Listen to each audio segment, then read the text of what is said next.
Well, now that my microphone is on, welcome to ADHD Whiskey. My name is Matt. Today, if you couldn't read my lips, is 1 Ounce Wednesday. On 1 Ounce Wednesday, I take a blind sample out of this box behind me, I pour it into a glass, and I review it. The first time I said that tonight, I was much more energetic and full of whatever. I was just full of greatness. I was so much more full of positivity. But when you realize that your microphone is not recording, it's a real handrail to the junk. A real demotivator, that muted microphone. Anyway, I poured a blind sample in the glass, and I was just talking about its aroma after I made a bunch of funny jokes about me swirling the whiskey and how it was like, you know, a carnival ride. Then I talked about how I don't let my children on carnival rides because I've never seen a carny with a torque wrench. I then went in to smell it and was like, oh, that smells oaky, maybe around 10 or 12 years old. Maybe like a 10-year-old bourbon is what I said. And I still stand by that. I then started to speak about its cherry notes, its very specific cherry notes that I possibly associated to a Buffalo Trace product. And that is when I realized that my microphone was off. Anyway, back to the nose, this time with audio. Buffalo Trace has this very unique nose. It's a very Buffalo Trace nose and flavor profile. It's kind of like the love of your life and the perfume they wear. And then they leave you and never talk to you again. And then all of a sudden you run across a stranger downtown who walks by you and you catch a whiff and you're like, no, you ruined my life. And then they turn around and they're like, what are you talking about? And you're like, I'm sorry, you just smell good. You just smell so good and so specific, so specifically good. Kind of like a Buffalo Trace product.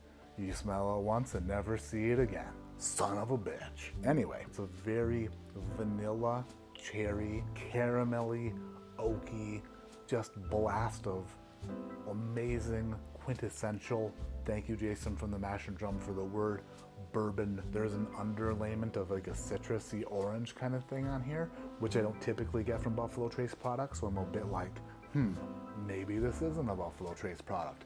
Maybe I'm just a dum-dum who doesn't turn on microphones. Ooh, kind of like those candy orange slices that you get in the bags that, like a bag of organic, naturally grown orange jelly sugar-coated candy. A lot of times if I pick up that citrus note on the nose, it turns out to be a Tennessee whiskey product, but after revisiting it over and over again, I'm pretty sure that this is not that. I'm pretty sure that I can count out the Tennessee whiskey. So although I am slightly stepping back from my original Buffalo Trace assessment, I'm still within the parameters of that guess. I haven't fully left, what do you call it, revenue, what do you call a place that you go to an event? A revenue, damn it, what is the word? It is leaving a venue. Oh my gosh, venue. I haven't quite left the Buffalo Trace venue yet, but my hand's on the door. And will an alarm sound if I push it open? We'll have to wait and see. Down the hatch.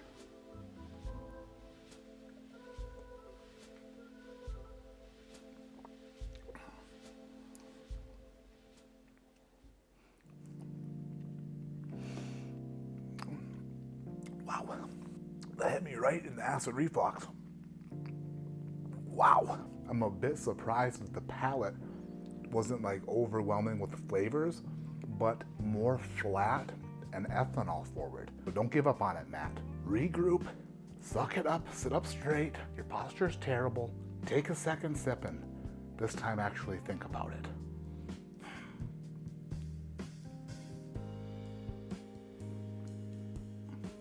This is definitely throwing me for a loop because part of me thinks strongly that this is a Buffalo Trace product, and part of me thinks equally as strongly that it's not.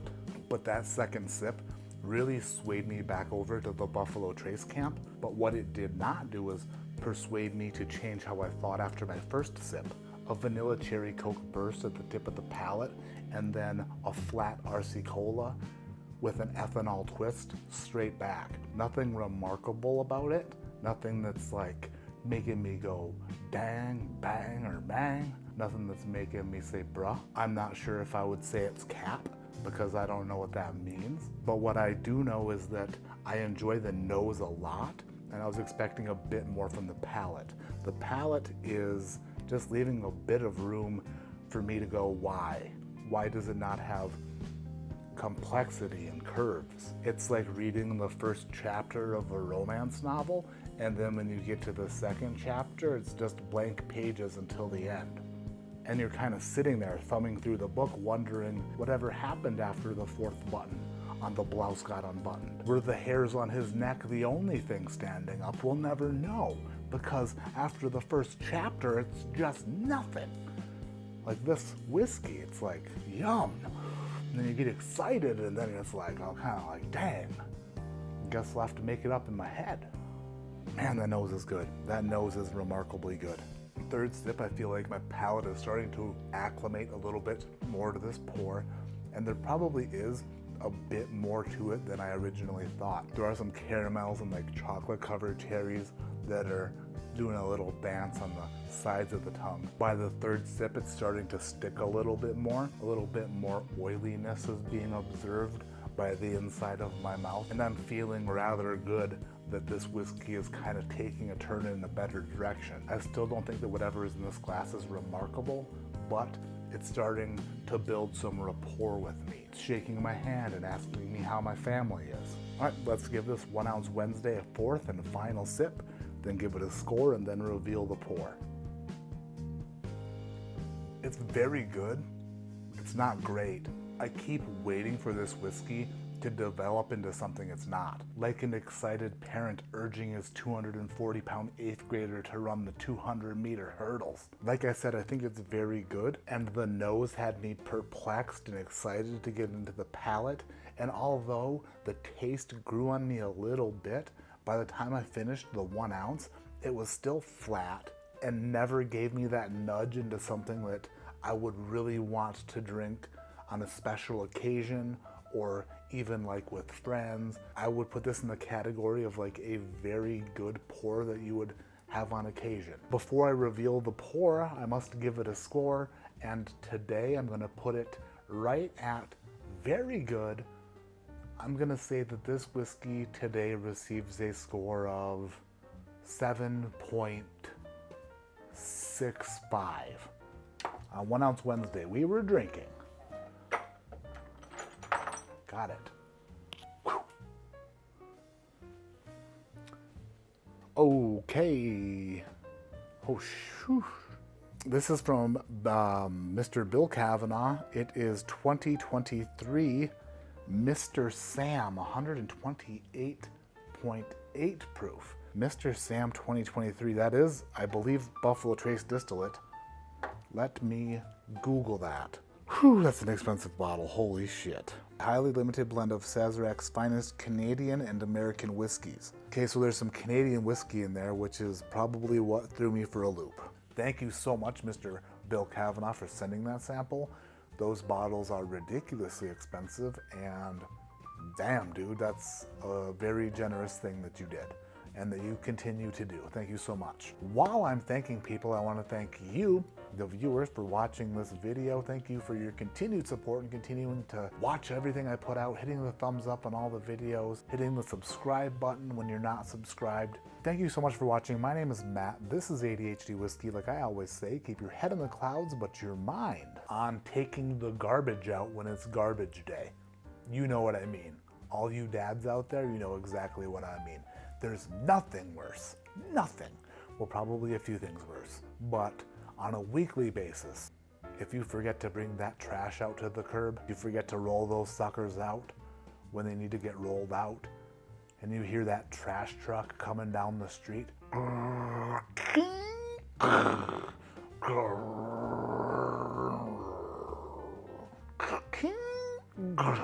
that son of a bitch wakes you up in the morning, and you're like, wait, What is that? Oh my God. Did I?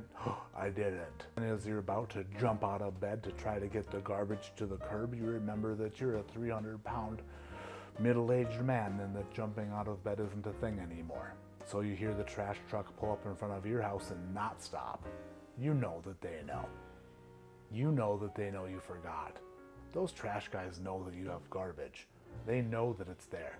Matter of fact, they can see it sitting there. The lid half open because there's so much garbage in it. And they're like, oh, friggin' Cody forgot to bring out his garbage this week. What an idiot. What a stupid idiot Cody is. Just moving on.